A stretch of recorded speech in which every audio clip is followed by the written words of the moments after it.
മരിക്കാൻ പോകുന്നതിന് മുമ്പേ ഒരു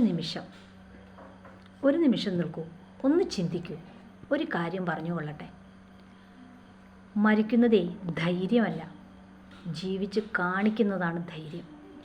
എത്ര വേദനയുണ്ടായാലും ജീവിക്കാൻ ശ്രമിക്കുന്നതാണേ യഥാർത്ഥ പോരാളികൾ. നിങ്ങളെ സ്നേഹിച്ച് വളർത്തിയ മുഖങ്ങളൊന്ന് ഓർത്തു നോക്കൂ. നിങ്ങളുടെ ഉറ്റവർ, പ്രതീക്ഷിക്കുന്നവർ, ഇവർക്കായി നൽകുന്ന സമ്മാനേ ദുഃഖമാവരുത്.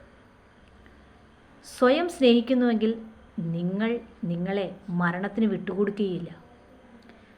സ്വയം സ്നേഹിക്കാത്തവർക്ക് മറ്റുള്ളവർ തങ്ങളെ സ്നേഹിക്കുന്നില്ല എന്ന് പറയാൻ എന്തർഹതയാണുള്ളത്? നമ്മൾ നമ്മളെ അംഗീകരിച്ചാൽ മാത്രമേ പതുക്കെ ലോകം നമ്മളെ അംഗീകരിക്കുകയുള്ളൂ.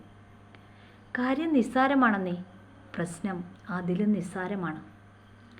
ജീവിതം ഒരു ഗെയിം പോലെയാണ്. ഇന്ന് തോറ്റാലും നാളെ വീണ്ടും കളിക്കാം. സഞ്ജു സാംസണെ പോലെ വിന്നറായി തിരിച്ചു വരാം. എൻ്റെ വീഡിയോ ഇഷ്ടമായാൽ ലൈക്കും ഷെയറും സബ്സ്ക്രൈബും ചെയ്യാൻ നിങ്ങളുണ്ടാവുമല്ലോ.